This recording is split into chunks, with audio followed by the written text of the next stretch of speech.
ಅದನ್ನು ಈ ಸಂದರ್ಭದಲ್ಲಿ ನಾನು ಹೇಳಲಿಕ್ಕೆ ಹೋಗೋದಿಲ್ಲ. ಇದು ಒಂದು ನಾವೆಲ್ಲರೂ ಅತ್ಯಂತ ಒಂದು ಆತ್ಮಕ್ಕೆ ಶಾಂತಿಯನ್ನು ನಮ್ಮ ತಾಯಿ ಕೊಡಬೇಕು ಅನ್ನೋದಕ್ಕೆ ಇವತ್ತು ಸಹ ಹಾಲು ತುಪ್ಪ ಇವತ್ತು ಅರ್ಪಿಸ್ತಕ್ಕಂಥ ಸಂದರ್ಭದಲ್ಲೂ ನಮ್ಮ ಅಭಿಮಾನಿಗಳು ಕಾರ್ಯಕರ್ತರು ಅವರನ್ನು ಪ್ರೀತಿಸ್ತಾ ಇದ್ದಂಥ ಅವರು ಪ್ರೀತಿಸಿದ್ದಂಥ ಜನತೆ ಬಂದು ಇವತ್ತೇನು 3ನೇ ದಿನದ ಕಾರ್ಯಕ್ರಮದಲ್ಲೂ ಭಾಗವಹಿಸಿದ್ದಾರೆ. ಬಹುಶಃ ಅವರು ಇನ್ನೂ ಬದುಕಿರ್ತಿದ್ದರು ನನ್ನ ಅಭಿಪ್ರಾಯ. ಒಂದು ಬಾರಿ ಆಸಿಡ್ನ ಪ್ರಕರಣ ನಂತರ ನಮ್ಮ ಕುಟುಂಬದಲ್ಲಿ ಅವರಿಬ್ಬರು ಏನು ವಯಸ್ಸಾಗಿರ್ತಕ್ಕಂಥವರಿದ್ದರು, ಅವರ ಮಾನಸಿಕವಾಗಿ ಯಾತನೆಗೆ ಒಳಗಾಗ್ತಕ್ಕಂಥ ರೀತಿಯಲ್ಲಿ ಏನೇನು ನಡೀತು ಅಂತಕ್ಕಂಥದ್ದು ಮುಂದಿನ ದಿನಗಳಲ್ಲಿ ಯಾರಾದರೂ ಇತಿಹಾಸ ಬರೆಯೋರು ಹೇಳ್ತಾರೆ. ಅದು ಒಂದು ಭಾಗ. ಅದಕ್ಕೆ ನಾನು ಹೇಳ್ತಾ ಇದ್ದೇನೆ, ನನ್ನ ತಾಯಿ ಇವತ್ತು ನಮ್ಮನ್ನು ಅಗಲಿಕೆ ಕಳೆದ 1.5 ವರ್ಷದ ಹಿಂದೆ ಅವರು ಬೆಡ್ ರಿಡನ್ ಆಗಿದ್ದು. ಅಲ್ಲಿಂದ ಇಲ್ಲಿವರೆಗೂ ಅವರು ಪಟ್ಟಿರ್ತಕ್ಕಂಥ ಹಿಂಸೆ ಮತ್ತು ಹಂತ ಹಂತವಾಗಿ ಅವರಿಗೆ ನೆನಪಿನ ಶಕ್ತಿಯೂ ಕಡಿಮೆ ಆಗ್ತಕ್ಕಂಥದ್ದು, ಯಾರನ್ನು ಗುರುತಿಸ್ತಾ ಇರತಕ್ಕಂಥ ಪರಿಸ್ಥಿತಿಗಳು ನಿರ್ಮಾಣ ಆಗಿದ್ದು. ಅಂಥ ಸಂದರ್ಭದಲ್ಲೂ ಯಾರಾದರೂ ನೋಡಲಿಕ್ಕೆ ಬಂದರೆ ಊಟ ಮಾಡಿದ್ದೀರಾ, ಊಟ ಮಾಡಿ, ಅದು 2 ಪದ ಬಿಟ್ಟರೆ ಇನ್ನೇನೋ ಬಾಯಿನಲ್ಲಿ ಬರ್ತಿರಲಿಲ್ಲ.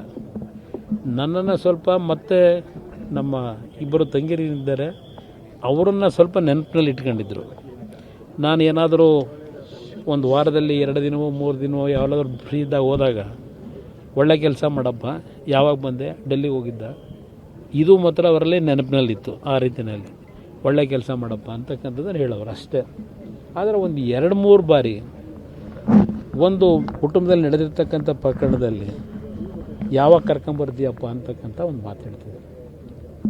ಅದು ಇವತ್ತು ನನಗೆ ನೋವಿದೆ.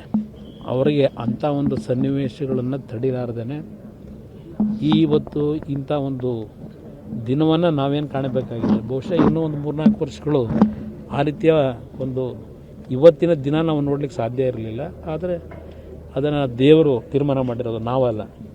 ಆ ದೇವರ ತೀರ್ಮಾನಕ್ಕೆ ನಾವೆಲ್ಲರೂ ತಲೆಬಾಗಲೇಬೇಕು, ಅದನ್ನು ಹೇಳ್ತೇನೆ. ಅದರ ಜೊತೆಗೆ ಇವತ್ತು ಈ ಸ್ಥಳ ಏನಿದೆ, ಕುಟುಂಬದಲ್ಲಿ ಅಂತಿಮವಾಗಿ ನಮ್ಮ ಕುಟುಂಬದ ಎಲ್ಲ ಅಣ್ಣ ತಮ್ಮಂದರು ತಂಗಿರು ಎಲ್ಲರೂ ಸೇರಿ ನಮ್ಮ ತಂದೆಯವ್ರ ಜೊತೆ ಚರ್ಚೆ ಮಾಡಿ ಅಂತಿಮವಾಗಿ ಈ ಸ್ಥಳವನ್ನು ಇಲ್ಲಿ ಒಂದು ಧಾರ್ಮಿಕ ಕ್ಷೇತ್ರವಾಗಿ ನಿರ್ಮಾಣ ಮಾಡ್ತಕ್ಕಂಥದ್ದಷ್ಟೇ ಅಲ್ಲ, ಸಾಮಾಜಿಕವಾಗಿ ಯಾವ ರೀತಿಯಲ್ಲಿ ಸಂಕಷ್ಟದಲ್ಲಿರ್ತಕ್ಕಂಥವ್ರು, ಇವತ್ತು ಸಮಸ್ಯೆಗಳೆಲ್ಲ ಇರ್ತಕ್ಕಂಥವ್ರು ಈ ಸ್ಥಳದಲ್ಲಿ ಬಂದು ನೆಮ್ಮದಿಯ ಜೀವನ ಮತ್ತು ಇಲ್ಲಿಂದ ಉತ್ತಮವಂತ ರೀತಿಯಲ್ಲಿ ಹೊರಗೆ ಹೋಗ್ತಕ್ಕಂಥ ರೀತಿಯಲ್ಲಿ ಅವ್ರ ಬದುಕನ್ನು ಕಟ್ಕೊಳ್ಳಿಕ್ಕೆ ಯಾವ್ಯಾವ ರೀತಿಯ ಒಂದು ಕೆಲಸಗಳು ಇಲ್ಲಾಗಬೇಕು.